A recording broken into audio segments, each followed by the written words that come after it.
Nos encontramos en estos momentos con una persona con quien hemos querido conversar desde hace bastante tiempo, pero creo que hemos sido tímidos para no insistir en la invitación. El año pasado buscamos su participación aquí, pero pasaron diversos eventos. Él viajó a México, viajó a otros países, luego de que se nos fuera nuestro querido Coche Inciarte. Eh, y bueno, es una persona que estuvo muy unida también a Don Coche y le vamos a dar la bienvenida para no hacer un preámbulo tan largo. Una persona muy especial para nosotros. Él es don Álvaro Mangino y está con nosotros aquí. ¿Cómo está? Bienvenido. Qué gusto tenerlo nuevamente con nosotros. Bueno, muchas gracias por la invitación. Finalmente pudimos conseguir este contacto, que no fue fácil, pero bueno, ya aquí estamos, pronto para responder lo que me quiera consultar. Bueno, quizá lo que se podría imaginar al inicio es que vamos a hablar de la película, pero yo quería hacer el inicio como una especie de paréntesis especial por el tema de Don Coche. Se nos fue una enorme persona, un eterno, como digo yo, y usted salió a hacer muchas conferencias con Don Coche. Hubo una unión bastante grande entre ustedes. Me gustaría de repente que nos cuente algo de esa historia cuando salieron a hacer las conferencias juntos, el hecho de que fuera fuerte la amistad entre ambos y ese significado de haberlo tenido cercano a él también en este recorrido de vida, ¿no? Coche fue una persona muy especial en la vida, una persona con una personalidad muy irreverente, una personalidad como muy atractiva para la gente. Era una persona que tenía una llegada a las personas por su afabilidad, por su manera de ser. Era una persona que tenía un poder en sus discursos y en sus planteamientos de lo que habíamos sobrevivido, con mucho cariño, con mucha sabiduría, y supo llevar muy bien esa historia durante todos estos años, y juntos hicimos un equipo en el cual él era el más místico y yo era el más práctico, digamos, de lo que nos había sucedido. Y entre los dos fuimos haciendo una unión fuerte, de amistad fuertísima. Viajamos muchos años juntos, nos llevábamos muy bien. Yo lo conocí en el avión, o sea, no lo conocía de antes, pero hicimos una intimidad muy fuerte entre los dos, y bueno, la prueba está que hasta el último momento que vivió estuve al lado de él, ¿no? O sea, se murió estando yo ahí al lado de él. Ustedes estuvieron juntos, ustedes comenzaron a turnar para visitarlo en los últimos días, los supervivientes, los integrantes de la Sociedad de la Nieve, junto con los familiares de Coche, etcétera, ¿no? Eh, pero él tomó una decisión, la decisión de ser sedado para irse sedado. Eh, Sí, él fue llevando esta historia durante 10 años, ¿no? O sea, peleó muchos años por sobrevivir, muchos años contra la enfermedad, con una determinación muy fuerte, con una irreverencia hacia lo que le estaba sucediendo, que consiguió sobrevivir 10 años más en su vida gracias a esa postura que tuvo frente a lo que le estaba aconteciendo, ¿no? Y bueno, y finalmente en el último examen que se hizo en Estados Unidos, le había aparecido el cáncer en la cabeza, y eso fue lo que determinó que él dijera, bueno, hasta acá llegué. Y cuando dijo hasta acá llegué, se volvió a Uruguay, estuvo unos días en su casa internado, no lo llevaron a ningún hospital ni nada, quiso morir en su casa en tranquilidad en su cama, y así fue como sucedió. Él fue Ujú. dejando ir, fue perdiendo esa voluntad y esa determinación de continuar viviendo, y en un determinado momento pidió que le dieran algún calmante para poder irse en paz. Y fue Ujú. lo que hizo. Claro. Siempre fue un valiente hasta el final, Don Coche, ¿no? Sí, Siempre fue un valiente, sí. Todo un caballero. La entrevista última que tuve con él, que no lo sabía yo, y también fue la última en vida, según me lo confirmaron después. La hizo 4 días antes de su cumpleaños. Eh, bueno, sí, toda una 24 historia, de abril. claro. Y bueno, yo me llevo un recuerdo enorme de él, la verdad, pero no puede ser lo mismo de lo de ustedes, y más aún con usted, don Álvaro, que me dice de que estuvo hasta el último momento a su lado, ¿no? Volvió en la mañana temprano, yo había estado la noche anterior con él. Ya en esa noche estuvimos con Gustavo Servino, los dos juntos, provocándolo, haciendo que nos escuchara de alguna manera, que ya estaba muy lejos de nosotros, pero tratamos de acercarnos lo más posible a ese momento y bueno, y fue difícil porque estaba ya más cerca de irse que de quedarse y bueno, y a la mañana siguiente tempranito murió y me fui a verlo enseguida y acababa de morir cuando estuve con él. Claro. Bueno, es una pena enorme y me gustaría de repente que usted recordara esos momentos en la montaña con Coche. Eh, ¿Cuáles fueron los valores más fuertes de Coche y que redundaron en el éxito de ustedes para sobrevivir, para mantenerse en el día a día con una persona como él? Era una persona buena, era una persona simple, era una persona con mucho carisma, era muy querible, todo el mundo lo quería mucho, y bueno, y eso hizo que fuera fácil relacionarse con él y hacerse amigo de él.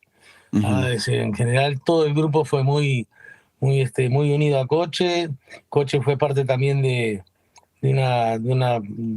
algunos eventos en los cuales nos uníamos, no todos, sino, perdón, pero estoy con un poco de tos, estuve con neumonía y todavía me quedan algunos resabios.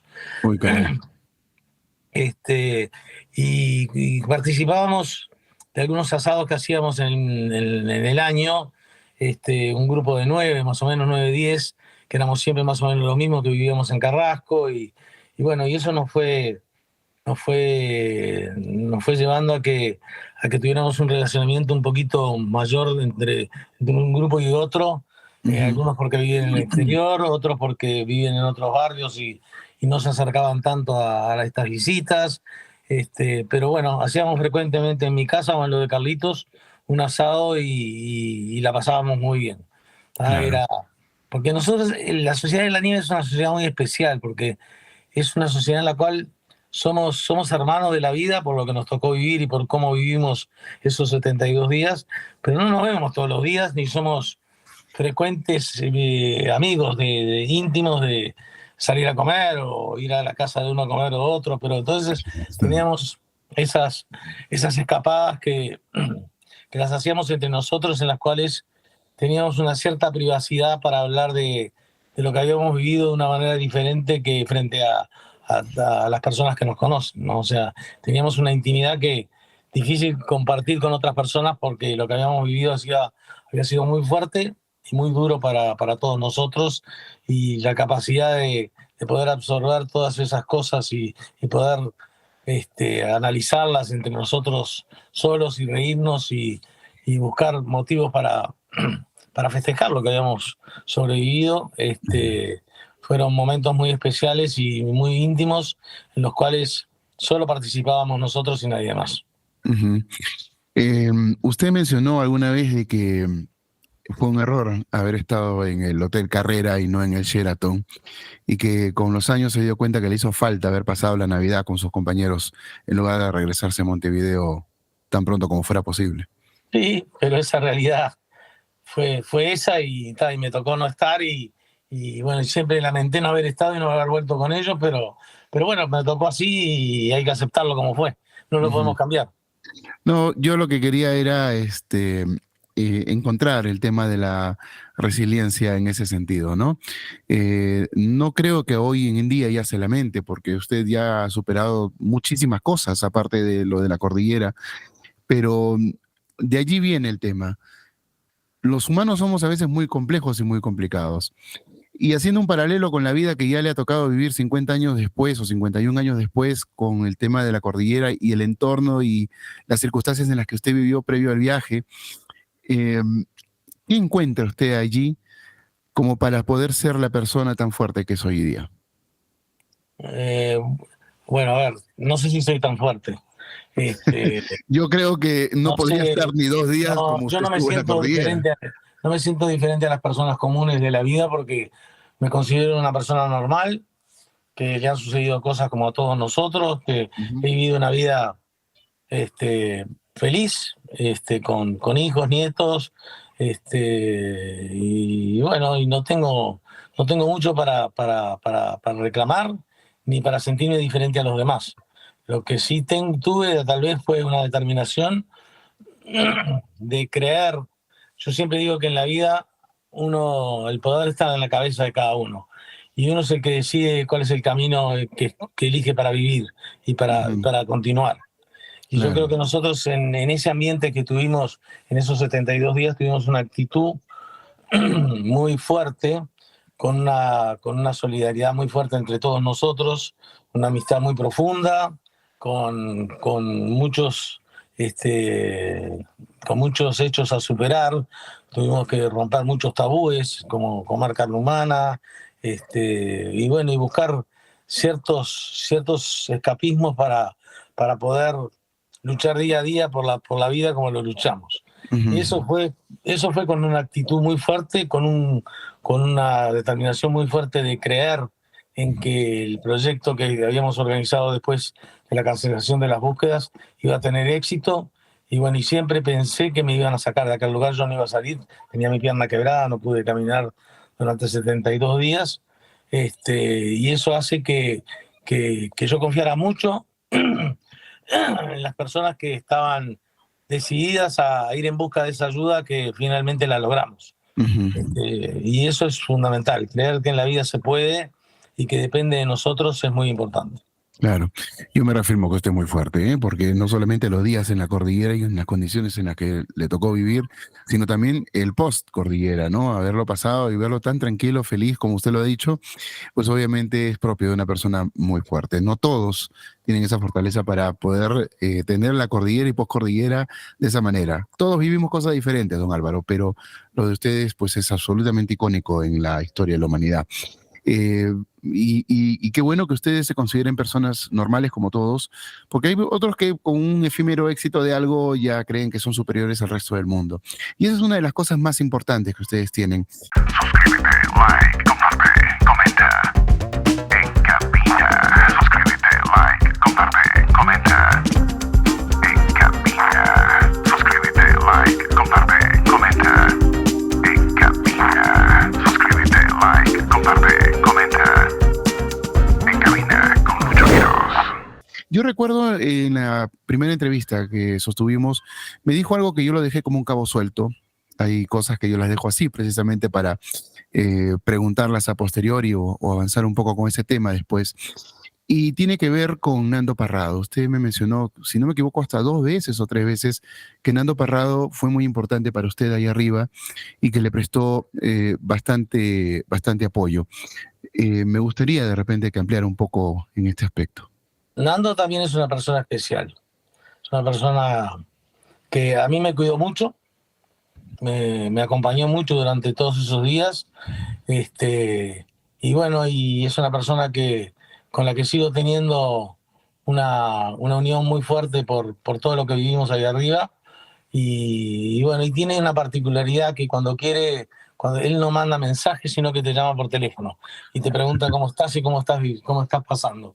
Ahora que estuve con la neumonía y medio enfermo, cada 2, 3 días me llama y me consulta a ver cómo estoy y cómo me fue en el médico. O sea, se preocupa de mi salud y de mi bienestar, y eso hace que sea algo especial para todos nosotros. Ujú.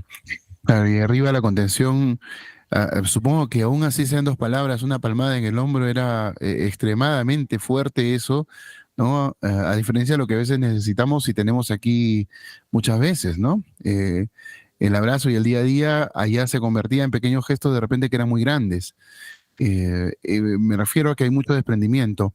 En el caso de Nando, permítame decirle algo, él era un expedicionario y él tenía ciertas prerrogativas, pero sin embargo, revisando el libro Viven, Nando Parrado seguía realizando las actividades diarias que le hubieran correspondido a él, aún estando exento de ellas, ¿verdad? Eh, se daba tiempo para todo. Bueno, él vivió las dos partes, ¿no? Porque Ujú. murió su madre y su hermana en ese avión. Su hermana murió en sus brazos, y eso fue lo que lo determinó a que él, a partir de ese momento, él dice que iba a salir de ahí de cualquier manera para poder contarle a su padre qué era lo que había sucedido con el resto de su familia, con una determinación muy profunda hacia ese hecho. Y bueno, y la verdad que fue muy respetado en lo que hizo. Él se convirtió en el líder absoluto de la expedición final. Él fue el que eligió quién lo iba a acompañar y él fue el que caminó siempre adelante para llegar a encontrar al arriero. Ujú. ¿Y la cadenita de Margarita hasta cuándo la utilizó? ¿Cuando se reencontraron, intercambiaron nuevamente las Las cadenitas? cambiamos de vuelta y después las perdimos, nos las robaron. Las teníamos guardadas en un cofre cuando viviendo acá en Carrasco y nos entraron ladrones y nos robaron esas pertenencias, pero bueno, de alguna manera siguen representando algo fuerte para nosotros. Bueno, nadie les va a robar el amor que sienten ustedes, ¿no? Exacto. Eso es lo más fuerte. Em, Le iba a consultar sobre eso. En el testimonio que usted da en La Sociedad de la Nieve precisamente habla sobre la cadenita y señala de que no tiene idea por qué se la intercambiaron. ¿En algún momento conversaron ustedes dos acerca de ese interrogante? ¿Encontraron alguna respuesta o sigue No, siendo hasta hoy eso? no sabemos por qué las cambiamos, pero las cambiamos. ¿Cuál fue el motivo? No sé, no sé quién tuvo la iniciativa, si fui yo o fue ella, no lo recuerdo.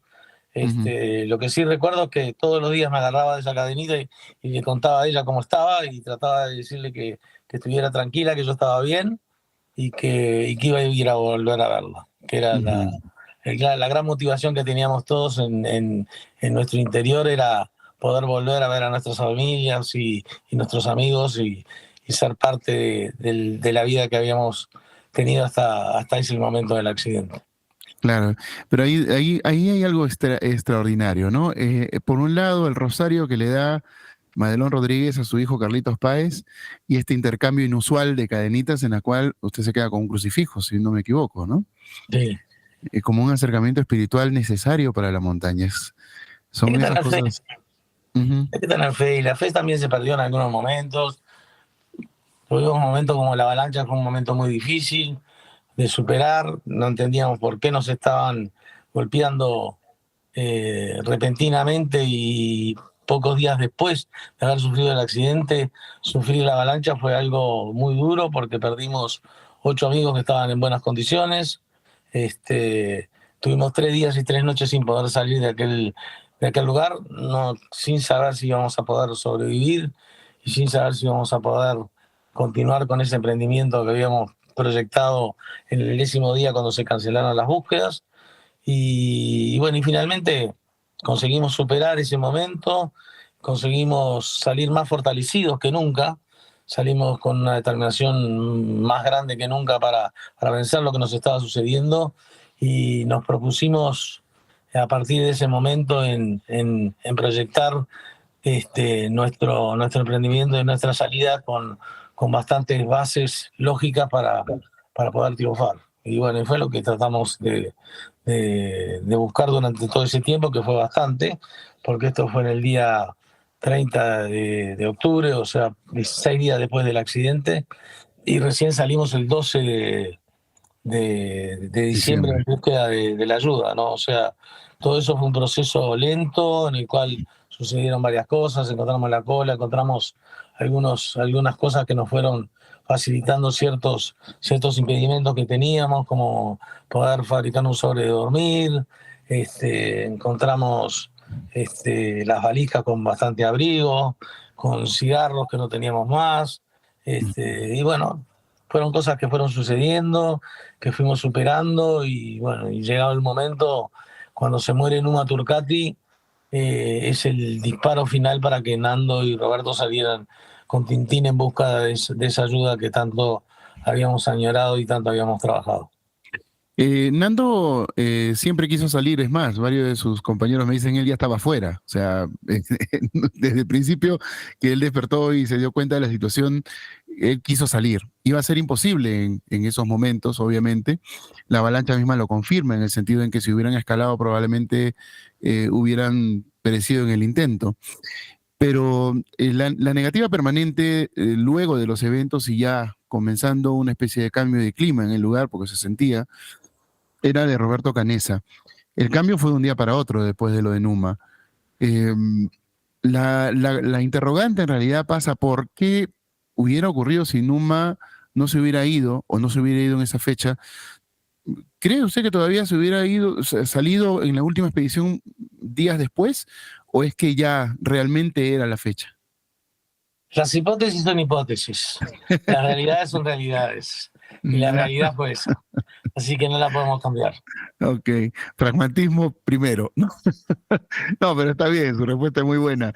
Y por ahí yo iba a ir, pero la verdad es que ustedes estuvieron allá, por eso es que la idea de la presunción era suya, no mía, por eso es que le hice la pregunta. En la vida las cosas van surgiendo y se van tomando decisiones y bueno, y como te digo, la hipótesis no sirve de nada porque no sabemos cómo podría haber sido. Lo que sí Claro. sabemos es que salieron ese día y estamos acá.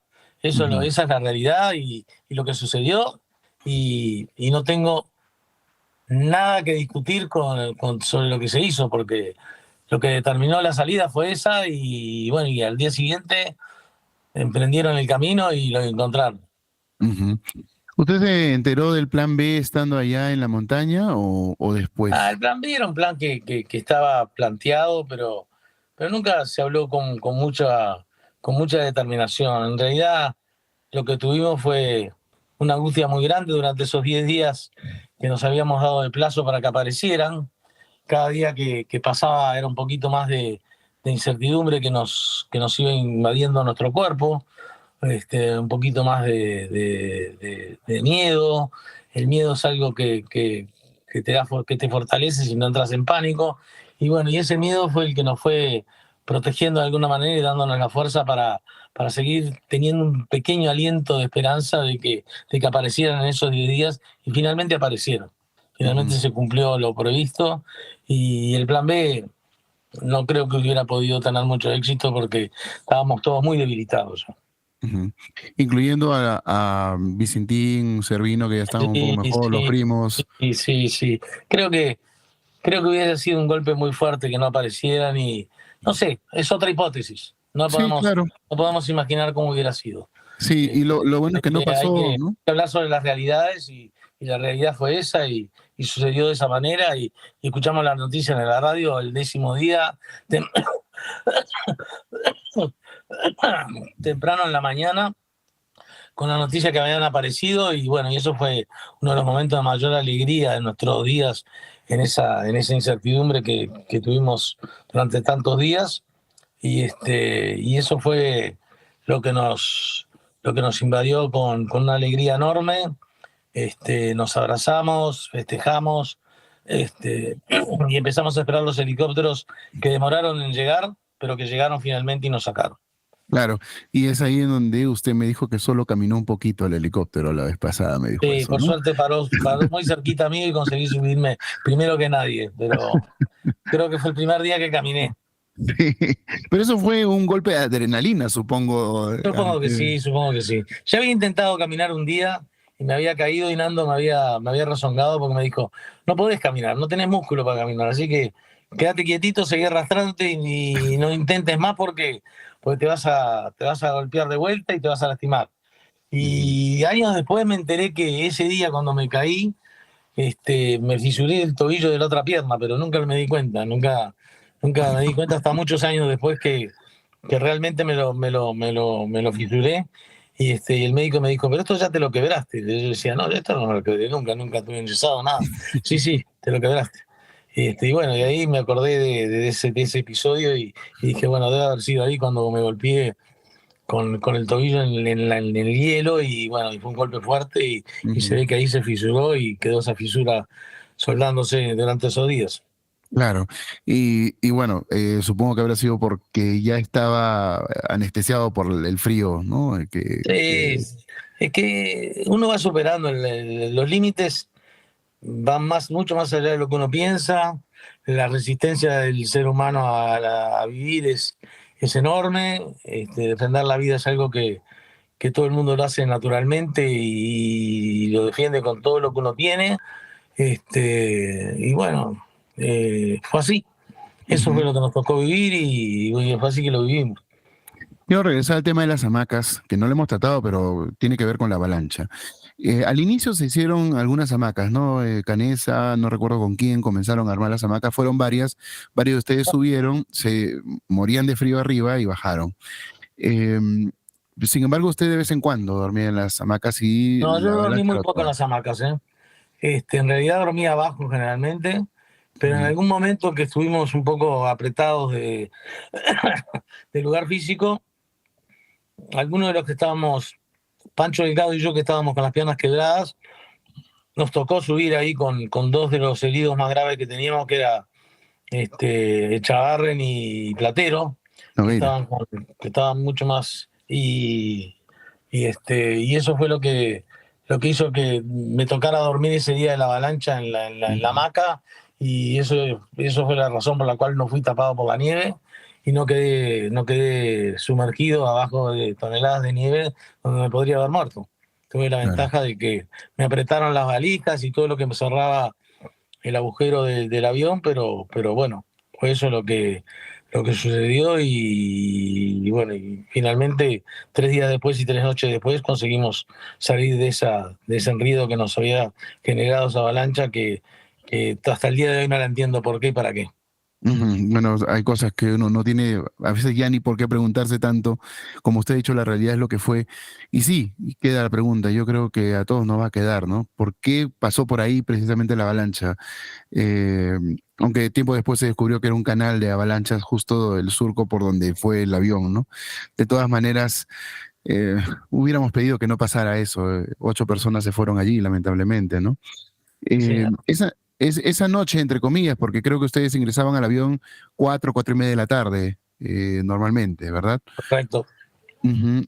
Porque el sol, al estar en un lugar como el de ustedes, eh, se cubría toda esa zona, ¿no? Hacía sombra y entonces ya se volvía noche, Y no solo básicamente. eso, también era un día frío, día feo. Ujú. Y esos días fríos y feos, teníamos menos motivación. El sol es algo que ayuda mucho y Mm. fortalece mucho las energías del cuerpo humano, es como el poncho de los pobres, ¿no? O sea, te protege un poquito del frío, te da cierta alegría ver el sol, y bueno, ese día estaba gris, feo, y decidimos protegernos temprano, rezar como rezábamos siempre, con el rosario de Carlitos, y bueno, y hablar de ciertas cosas, y después pensar en cada uno de nuestros familiares, que era lo que nos fortalecía para seguir luchando. Ujú.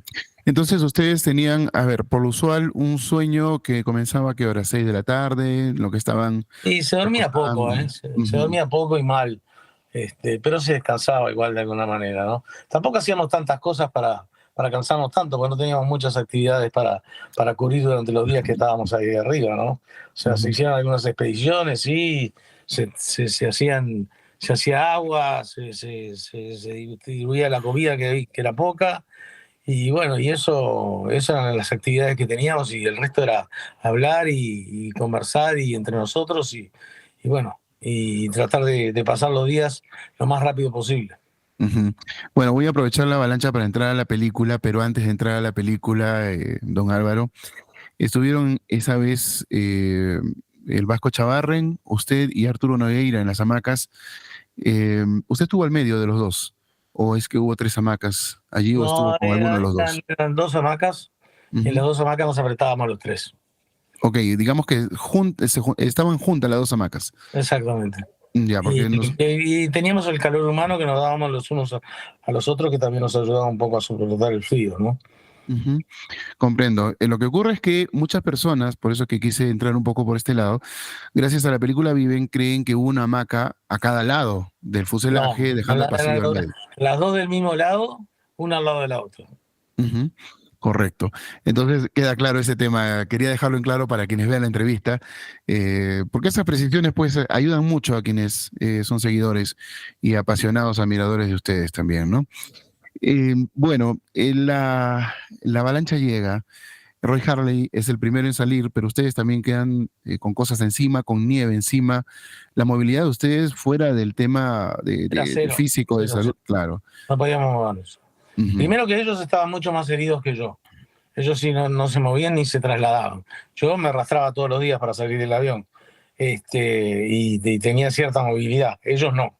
Y yo quedé muy apretado por todo lo que se cerraba, donde se había roto el fuselaje. Entonces no tenía cómo movilizarme y con la pierna quebrada tampoco tenía mucha movilidad y muchas posibilidades de ayudar, porque me dolía y porque estaba quebrada. O sea, no había quedado suelta de la rodilla hacia abajo y Canesa la había puesto en su lugar y así había quedado hasta ese día. Entonces no tenía mucho para hacer, ni mucho para moverme, ni muchas posibilidades de ayudar. Lo que sí fue sufrí mucho en ese momento porque fue un momento muy triste en el cual tuve mucho miedo de quedar solo y abandonado en esas condiciones. Y bueno, y fue un momento muy difícil de pasar y que pasó muy rápido también. Y bueno, y ahí fuimos viendo cómo no sabemos quién decide quién se queda y quién se va, pero hubo gente que sobrevivió más tiempo que otra y bueno, y se salvó y otras que murieron mucho más rápidamente. ¿Por qué? No lo sabemos y la realidad fue esa. Suscríbete, like, comparte, comenta. En cabina. Suscríbete, like, comparte, comenta. En cabina. Suscríbete, like, comparte, comenta. En cabina. Suscríbete, like, comparte, comenta. En cabina con muchos giros. Claro. Entrando ya cerca al tema película, aquí pasa algo, ¿no? En la avalancha que casi no se dice, más es Roy quien sale porque salió, escarbó, ayudó a sobrevivir a muchas personas, pero también Vicintín hizo lo propio. Es más, estuve buscando eso en correlación a una entrevista que le hice a don Antonio, en la que él señala de que él estuvo durmiendo sobre algo que no recuerdo qué, yo no recuerdo, pero estaba como a 1 metro por encima de los demás. Revisé en el libro Viven y resulta de que también señala de que tanto Roy Harley como él estuvieron escarbando. ¿Hubo suficiente visibilidad para verlos a ellos dos o el proceso o es que no hubo tanta visibilidad en ese momento de la avalancha? Es que no se veía nada. Mm. Estábamos a oscuras y fue todo muy rápido. Yo no recuerdo exactamente. De Roy sí lo recuerdo porque fue el primero en incorporarse, y estaba al lado mío. Estaba sobre el final, donde estaban las hamacas. De Tintín, si me preguntás esto, te digo que no me acuerdo. O sea, no recuerdo ese. No lo vio. Si te digo que lo hizo, es porque lo hizo. No te va a mentir, así que. No, yo no dudo de lo que él me diga, pero está también en el libro. Por eso no le lo digo. recuerdo. Claro, bueno, está en el libro Viven y digamos, no es una narrativa inventada de los últimos tiempos, o sea, es algo que ya está allí. Yo quería saber eso un poco por qué, porque en las dos películas, por cuestión de grabación, supongo, se ve todo lo que hacen, básicamente, ¿no? Aunque los primeros planos generan otra reacción visual. Y aquí vamos. ¿Qué tan bien estuvo lograda la escena de la avalancha en la última película, comparado a lo que ustedes vivieron? La última película es muy buena. Es muy buena. No hay que olvidarse también que la tecnología cambia y se hizo muchos años después, ¿no? O sea, hoy en día hay mucho más recursos de poder generar situaciones que no son reales a través de tecnología y eso hace que las cosas se puedan hacer diferentes a lo que fue aquella película. Yo creo que la diferencia más grande está en los actores. En el caso de la segunda película son todos uruguayos y argentinos que hablamos idioma español. Es una película española, hecha por un español, con una visión muy profunda de lo que nosotros vivimos. Fue una persona que se preocupó mucho de entrevistarnos, de buscar todo el conocimiento posible para hacer algo muy difícil, que era hacer esta película y que fuera un éxito como lo fue.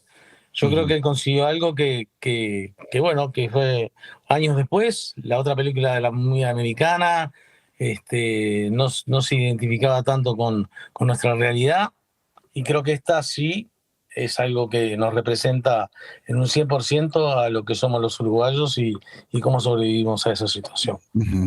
¿Cuál es el momento más realista de la última película que usted haya notado? La avalancha, el accidente, son fabulosos. Mucho De mejor. repente no fueron exactamente así, pero no importa, están tan bien hechos que para mí eso y que el grupo sea un grupo y no sea una individualidad de dos personas hace la gran diferencia entre una película y la otra. Claro. Y además la integración que hubo al final, ¿no?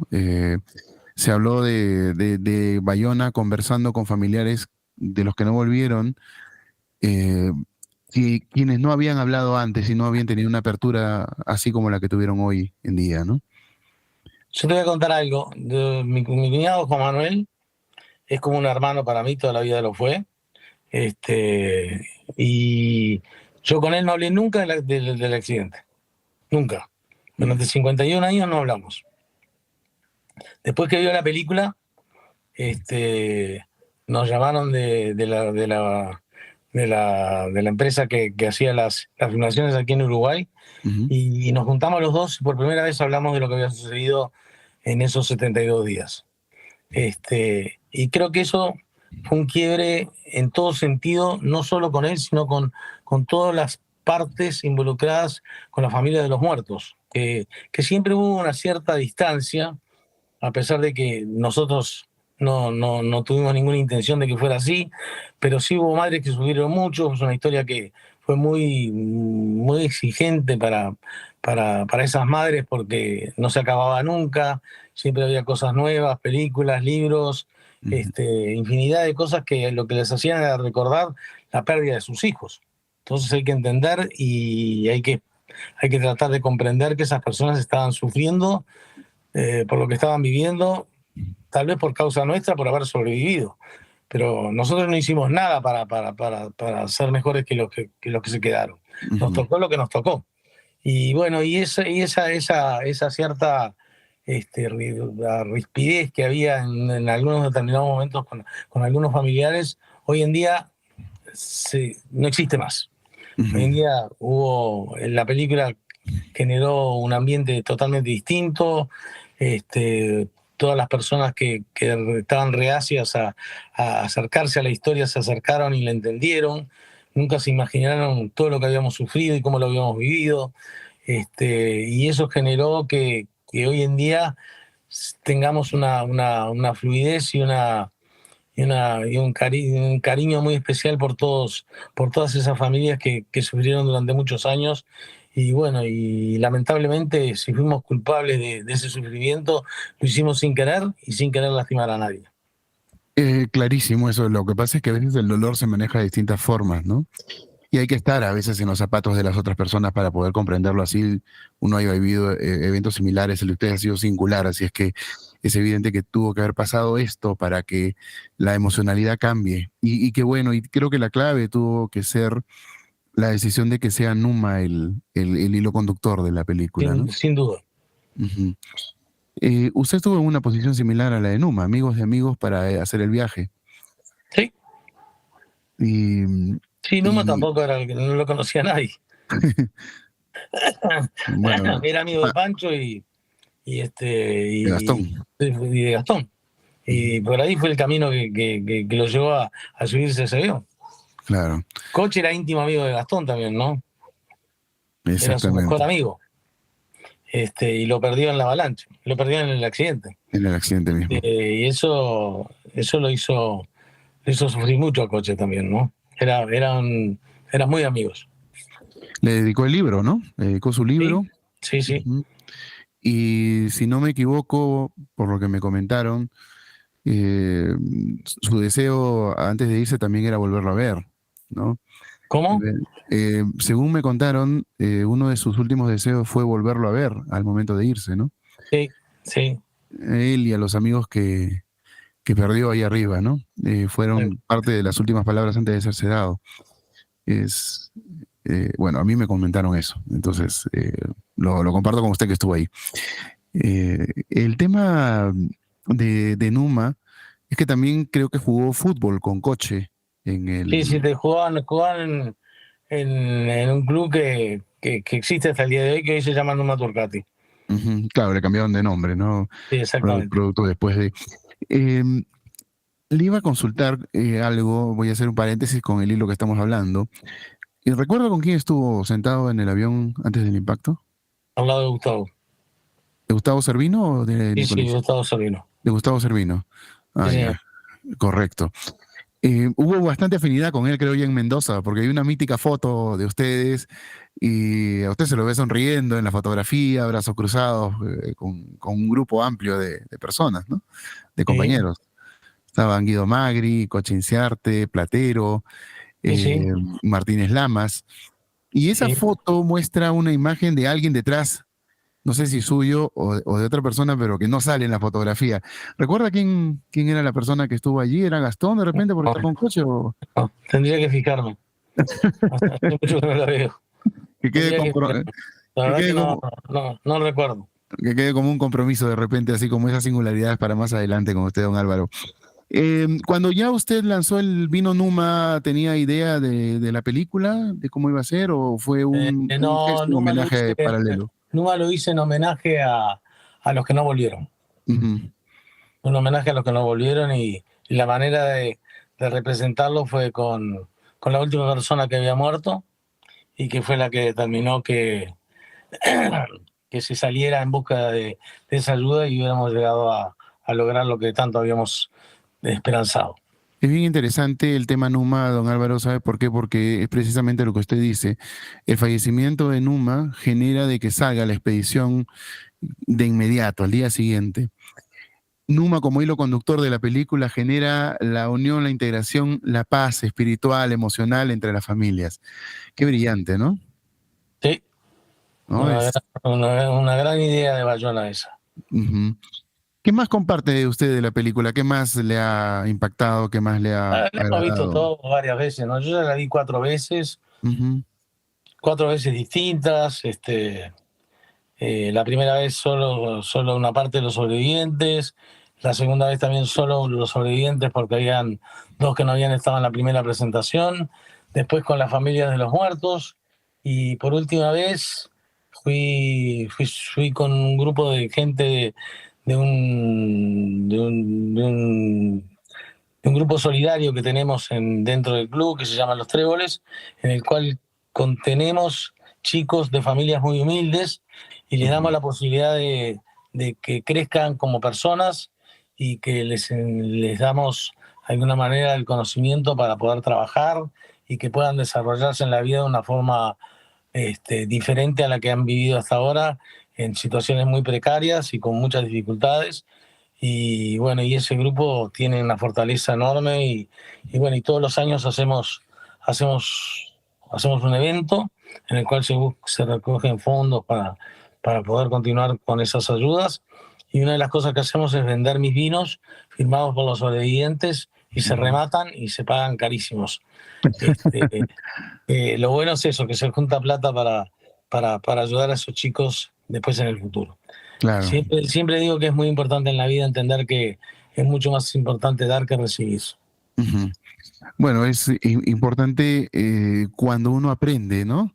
Esto sin necesidad de los golpes de la vida, porque muchas veces pasa así, pero a veces es necesario tener el testimonio propio para darse cuenta Sí, y es más potente el mensaje, porque si yo no lo aprendí con golpes no tengo mucho que decir, pero en el caso de ustedes han aprendido muchísimas cosas a través de toda esta historia.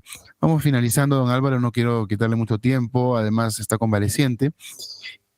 Quería saber al final de los 51 años, no puedo dejar de preguntar esto, ¿qué es lo que más ha rescatado de todo lo que ha vivido y de todo lo que ha ido aprendiendo en este tiempo?